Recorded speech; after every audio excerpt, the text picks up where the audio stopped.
Okay. Hello guys, welcome to the brain gain. आज हम discuss करने वाले हैं the most asked question, how to study social studies. Social studies को कैसे पढ़ा जाए।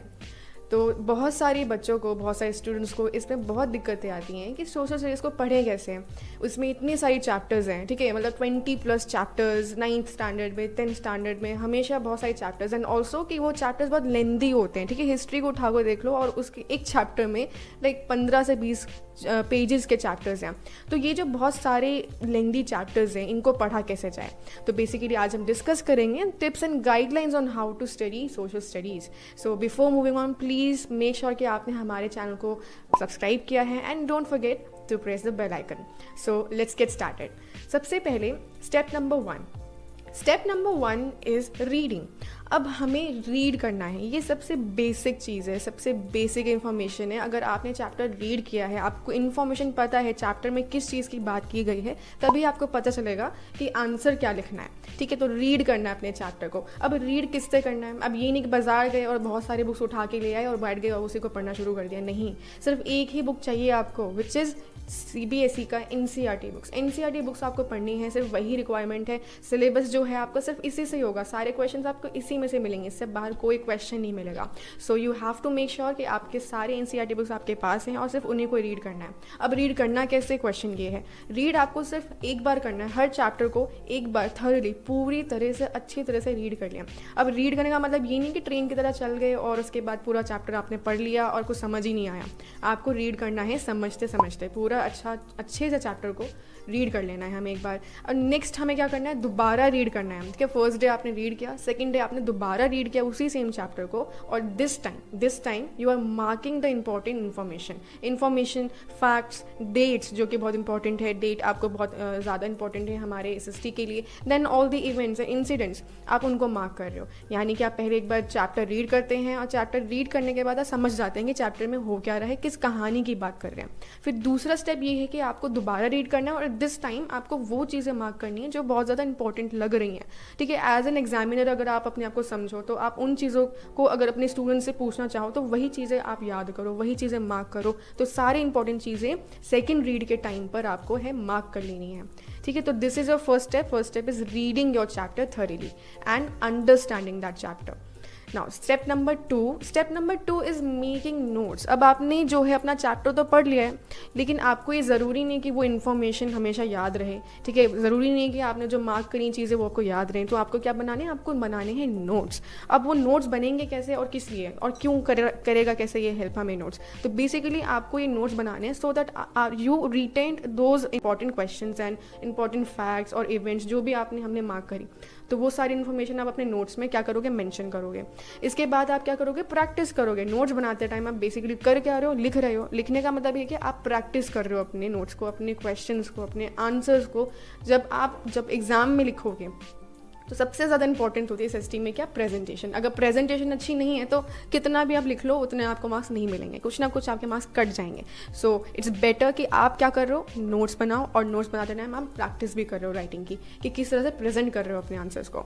नेक्स्ट थिंग इज़ कि आप इसकी रिविजन आप आराम से कर सकते हैं जब भी आपका एग्जाम है, ठीक है। उससे पहले आप क्या देखोगे, आप उससे पहले देखोगे अपने नोट्स। अब यहीं से क्वेश्चन और इतना इंपॉर्टेंट चीज़ ये आ जाती है दैट कि अब नोट्स में वो सारी चीज़ें मैंशन करें कि नहीं जो इंपॉर्टेंट है। जी हाँ, बिल्कुल आपको वो सारी चीज़ें मेंशन करनी है अपने नोट्स में, जो चीज़ इंपॉर्टेंट लग रही हैं, जो आपको लग रहा है कि हाँ ये एग्जाम में आ सकता है। तो बुक में नहीं छोड़ देनी है उसे। जब आप मार्क कर रहे हो अपनी चीज़ों को तो उनके दौरान ही आपको ये ध्यान देना है कि वो जो इन्फॉर्मेशन है वो इंपॉर्टेंट है, कि आपने अगर उसको नोट्स में एक बार उतार लिया तो आपको वापस से बुक खोल के देखने की ज़रूरत नहीं पड़ेगी। सो मेक श्योर कि आपकी each and every important information is there in your notes, ठीक है, is present in your notes. So ये हमारा नोट मेकिंग स्टेप हो गया। Next step is practising map question सबसे ज़्यादा इंपॉर्टेंट है। CBSE में हमेशा इसका पैटर्न चेंज होता है। लाइक दिस ईयर ये 6 मार्क का आया था और पिछले साल ये 5 मार्क्स का था, ठीक है। हमेशा से 5 मार्क्स में आता था, 4 मार्क्स में आता था उससे पहले। सो ये जो है पैटर्न चेंज होता रहता है। बट इस समय क्या समझ आ रहा है, इससे हमें समझ आ रहा है कि मैप क्वेश्चंस बहुत ज़्यादा इंपॉर्टेंट है। मैप क्वेश्चंस ऐसे क्वेश्चंस हैं जो लास्ट में हमारे होते हैं, ठीक है। आपको मैप प्रोवाइड करते हैं, फिर आपको मार्क करना होता है लोकेशंस। तो मैप क्वेश्चंस वेरी इंपॉर्टेंट। तो प्रैक्टिस कैसे करें, प्रैक्टिस हम करेंगे by learning to locate visit those locations, those important locations जो हमारी बुक में प्रेजेंट है, जो हमें ऑलरेडी दी गई हैं। ज्योग्राफी में, हिस्ट्री में, दोनों बहुत ही इंपॉर्टेंट सब्जेक्ट्स हैं जिसमें से मैप क्वेश्चन आते हैं। समझ आया? हिस्ट्री से और ज्योग्राफी से। अब दोनों को बहुत अच्छे से हमें क्या करना है, लर्न करना है और लोकेट करना है। लोकेट करना कहाँ है, हमें अपने मैप में करना है।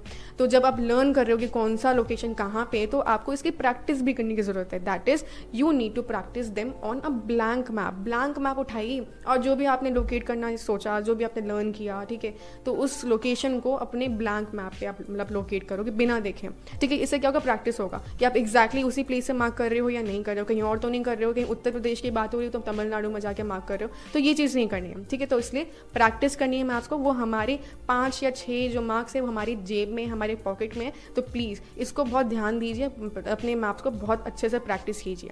सो this was your third step, practising the maps.